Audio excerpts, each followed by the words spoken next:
7 अक्टूबर 2023 Israel की वो तारीख जो इतिहास के पन्नों में ऐसे गढ़ गई, यानी हर दिन उस तारीख की चुभन इजरायलियों को महसूस होती है।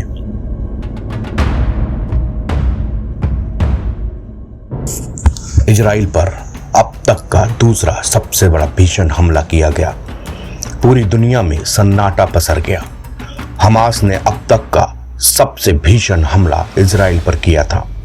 हमास के दहशतगर्द इजराइल पर घुस गए, लोगों को मारा गया, महिलाओं के साथ बदसलूकी हुई। ऐसे तमाम वीडियोज सोशल मीडिया पर आए। इन वीडियोज को देखकर हम सबका कलेजा कांप गया। इस भीषण हमले का साजिश करता था याह्या सिनवार।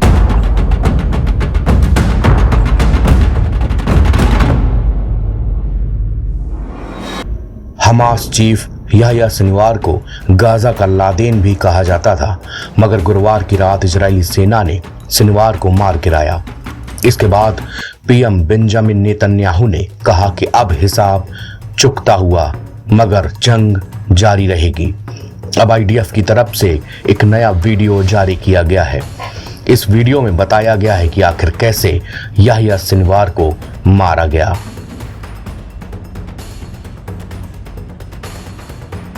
गाजा में इजरायली सेना काफी दिनों से ग्राउंड ऑपरेशन कर रही है। वीडियो में आप देख सकते हैं कि एक बंकर में किस तरह से इजरायली सेना ने हमला बोला है। दरअसल सेना को पता चल गया था कि सिनवार इसी बंकर में छिपा हुआ था। बताया ये भी जा रहा था कि सेना और सिनवार के बीच में फायरिंग भी हुई।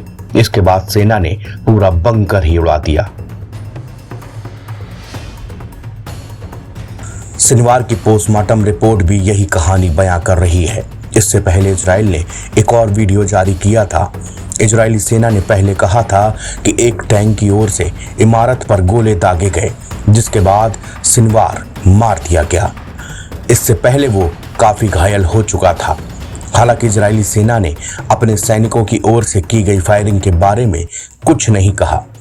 कुगेल ने कहा कि सिनवार की जान जाने के कारण उसके सिर पर गहरे घाव हैं। उसके सिर पर गंभीर चोटें थीं। रिपोर्ट के मुताबिक कुगेल ने ही सिनवार के डेथ सर्टिफिकेट पर हस्ताक्षर किए हैं।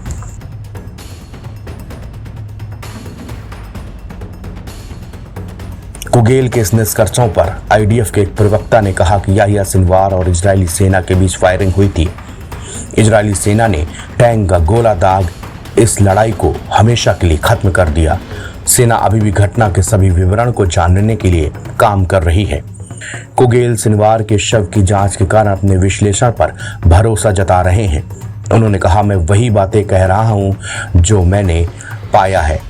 उसे कई और चीजों से भी चोट लगी है। उसके दाहिने भाग पर भी चोट है। उसके बाएं पैर और जांघ पर भी मलबे गिरने के कारण चोट लगी थी। इन सब के बावजूद इजराइल के प्रधानमंत्री बेंजामिन नेतन्याहू ने एक बार फिर दहशतगर्दों से अपील की है। उन्होंने कहा कि आप अभी भी हमारे 101 बंधकों को रखे हुए हैं। जल्द से जल्द इनको रिहा कीजिए और हम इस जंग को यहीं समाप्त कर देंगे।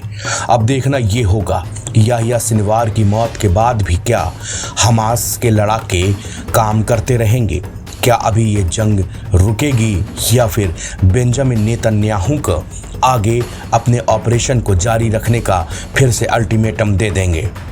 पीएम नेतन्याहू ने कहा है कि अब आपका नेता भी मर चुका है और बाकी नेता भी धीरे धीरे ढेर कर दिए जाएंगे। आप लोगों से विनती है, हमारे देश के बंधकों को रिहा कर दीजिए। हम किसी तरह से आपको जान और माल से नुकसान नहीं पहुंचाएंगे। एनबीटी ऑनलाइन की रिपोर्ट।